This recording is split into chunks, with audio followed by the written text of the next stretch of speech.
Welcome back. You're still tuned in to Salam Media, right here on your home of humanitarian journalism. The time is around 10 minutes before the top of the hour 9, and we'll be bringing attention to a very, very crucial health advocacy effort that's taking place on World Diabetes Day. Doctors Without Borders, MSF, Southern Africa, along with hundreds of supporters, will be picketing outside the offices of pharmaceutical giants Novo Nordisk out in Sandton, and they're demanding fair access to diabetes care by calling on Novo Nordisk to end its double standard in insulin prices for low and middle income countries. And joining us to discuss this call for action and the broader issue of insulin affordability is Leena Menghaney.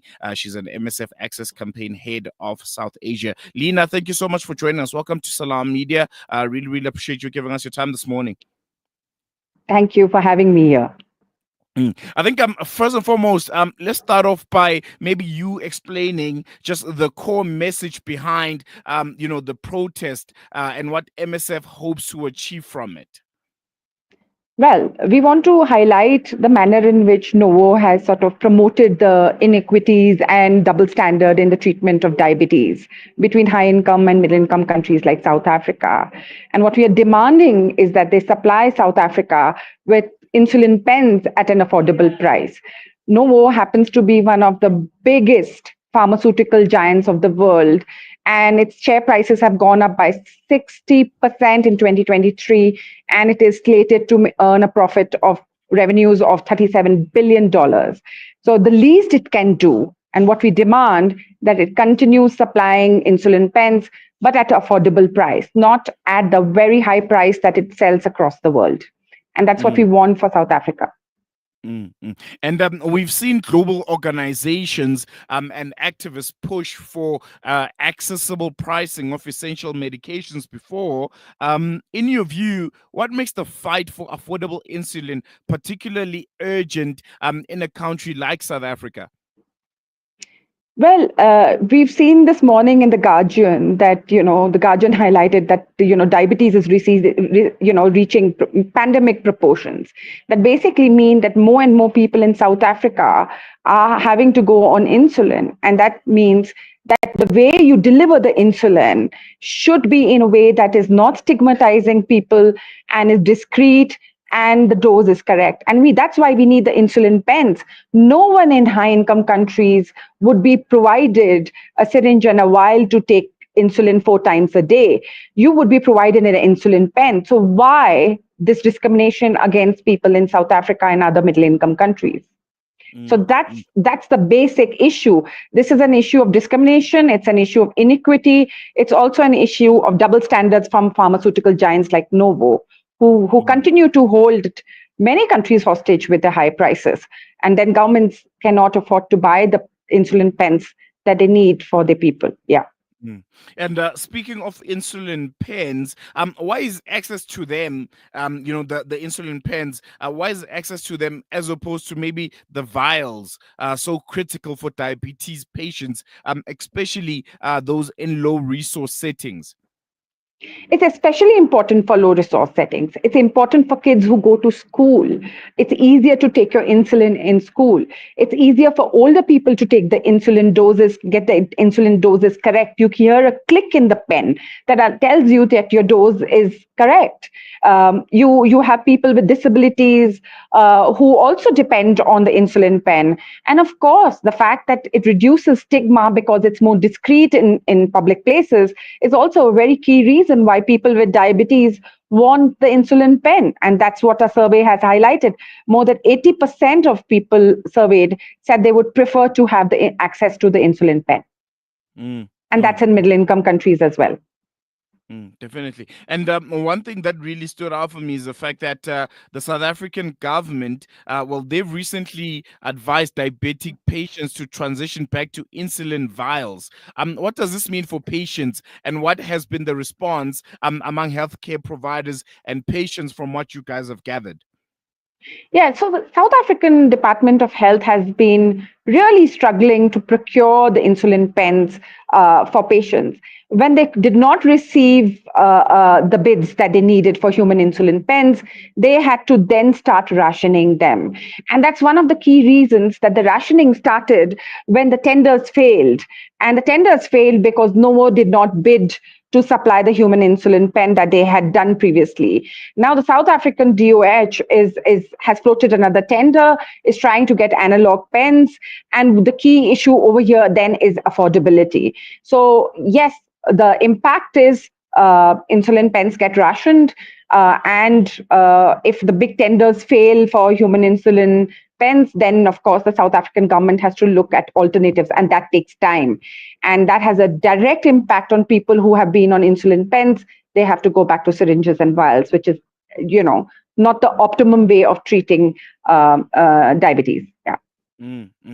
You touched a bit on some of the demands that MSF is making to Novo, but one that's quite interesting and specific for me is the one that calls for a reduction of the cost of insulin pens to about $1. Why that specific amount? If you can be, specific to unpack it for us. Well, it's very important to know how much do medicines cost to produce. And MSF with other experts did a study to see how much does it take to produce a pen and put insulin in it. And we discovered that it is less than $1 with profits. And then we realized that actually Big Pharma, Novo, Sanofi, Eli Lilly were all profiteering by selling these insulin pens at a much higher price. So our demand to Novo is that you have the analog insulin pens. Now provide it to the DOH at $1 a pen, because you can afford to do it, because you're $1 billion pharmaceutical giant who is basically, one of the most profitable companies. And also because we are very clear that we will not accept the double standard. Mm, mm, mm.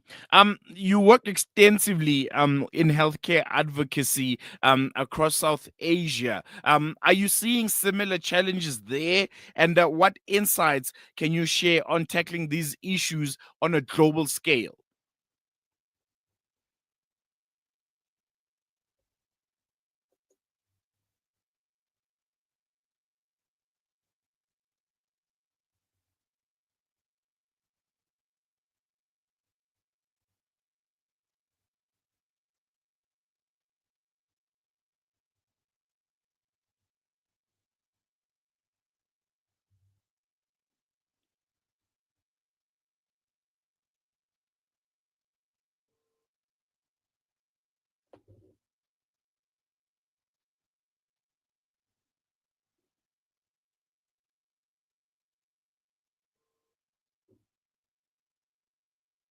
Leena, we seem to have lost you there for a moment.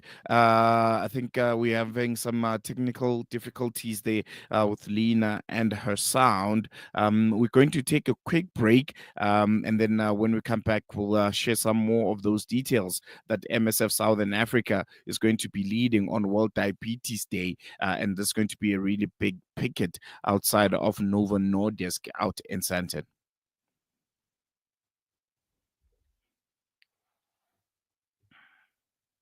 Salam Media.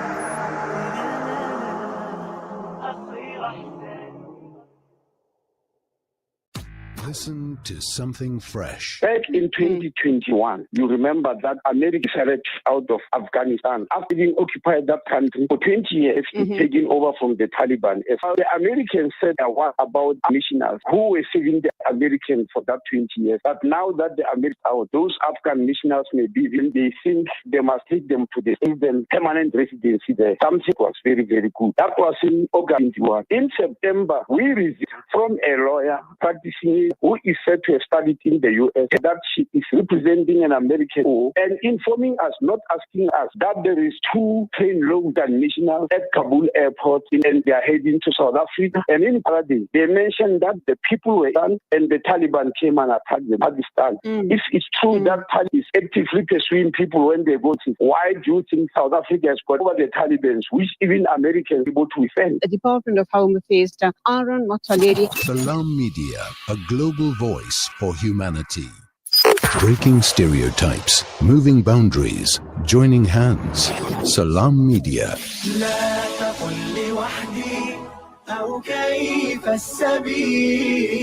Humanity sets the agenda. Welcome back. You're still tuned in to Salam Media, and we're having a really, really important conversation with Leena Menghaney. She's a MSF Access Campaign Head of South Asia, and we're speaking on the impunity and the double standards of pharmaceutical giants like Novo Nordisk, where there seems to be no fair access to diabetes care to countries that are, lower to middle income, and South Africa being one of those countries that is supposed to be, benefiting and getting affordable insulin. Well, it is not. And this is causing a lot of difficulties for Department of Health and for South Africans that are living with diabetes. And Leena is joining us live from the MSF offices right here in Johannesburg. Leena, thank you so much for staying with us. We lost you for a moment there, but before we lost you, the question I had asked was, some of the comparisons between the work that you've done in South Asia and some of the similarities that you're seeing here in South Africa, and if there's, a kind of a blanket approach on how, we can circumvent some of those challenges when it comes to universal access to pharmaceutical products like insulin, for instance. Thank you. I just wanted to highlight that it's very important that ministries of health procure the human insulin pens or insulin pens. And we have the same challenges in our region where Novo and other pharmaceutical corporations are selling the insulin pens at a much higher price. And therefore, governments end up giving syringes and vials, and that's what creates the double standard.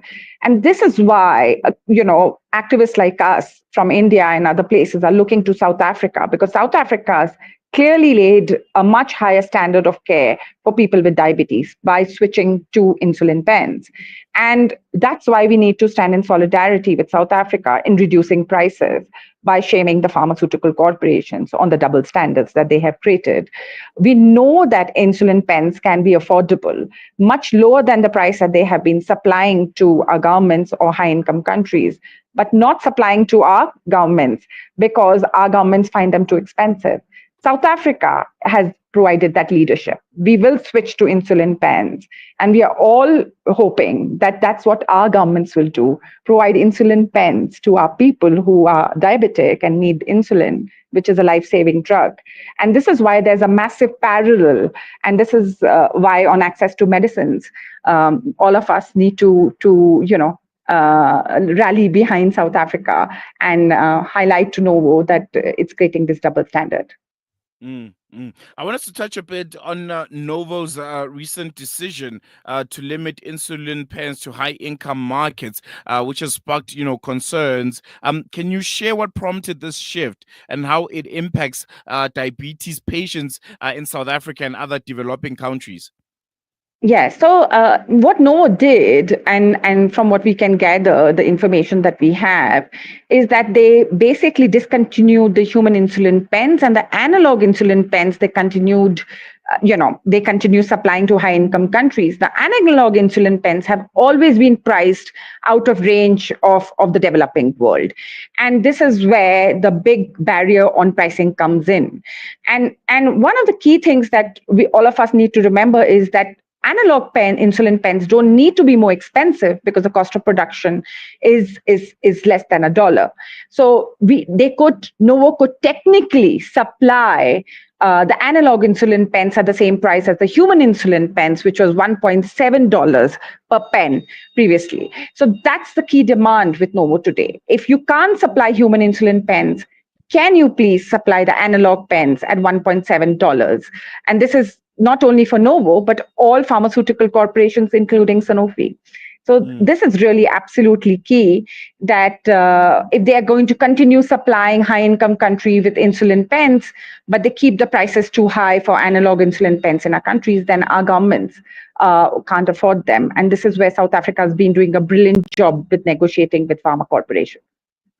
Mm-hmm. How can the public support MSF's campaign for equitable access to diabetes treatment? Are there any specific actions that people that are living with diabetes, their families, and those that are generally supportive of this action that you've taken can be a part of this and can also speak out and have their voices heard?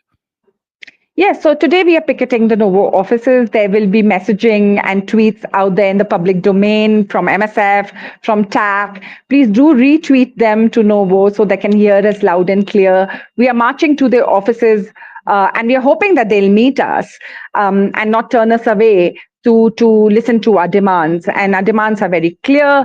We want insulin pens to be made affordable, $1 a pen. And we also want newer diabetes medicines like semaglutide, Ozempic to be made affordable so that people in all low and middle income countries can actually access them through the governments. So we are asking for diabetes medicines across the board to be made more affordable, intellectual property patent monopolies to be removed, and to make the insulin pen $1 a day. And please retweet what MSF South Africa and TAC will put out today to the Novo handle. Thank you. All right, there you have it. We're going to leave it here for now. Thank you so much for joining us and giving us your time. And I think unpacking this very, very important message that needs to be heard by thousands out there so that they can get behind it. Leena, thank you so much. Really appreciate it. Thank you. Yeah, there you have it. That was Leena Menghaney, MSF Access Campaign of South Asia. And yeah, if you are out in the Sandton region and you want to be a part of this, you're living with diabetes, or your family members are, or you know someone that is affected by it, or you just want some justice to be done, because there's nothing worse than hoarding vital life-saving medication, so when you feel really passionate about that, you can make your way to Sandton. This is where the protest will be taking place in about an hour or so, and this is at 150 Rivonia Road, 10 Marion Street, Sandton, and this is happening at 10. This is today, so in about an hour, that protest will be happening, and that's where you'll be able to voice out your concerns and to make sure that big pharmaceutical companies like Novo are held accountable, and no one understand that human life does come before profits. We're going to take a quick break. When we come back, News and Views continues after this.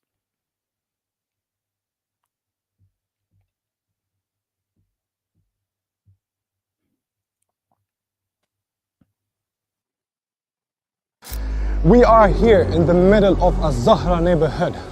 The whole neighborhood is already destroyed. More than 17 towers are down.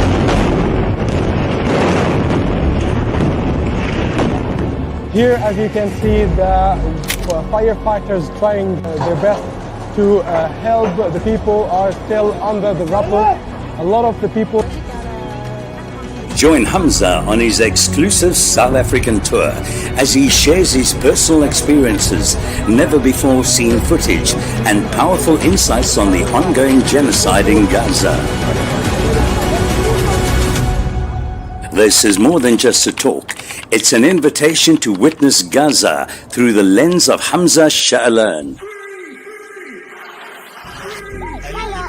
Don't miss this opportunity to meet the photojournalist who brought Gaza's pain and perseverance to the world in its darkest moments. Follow Salam Media on social media pages for more on this tour and be part of the conversation.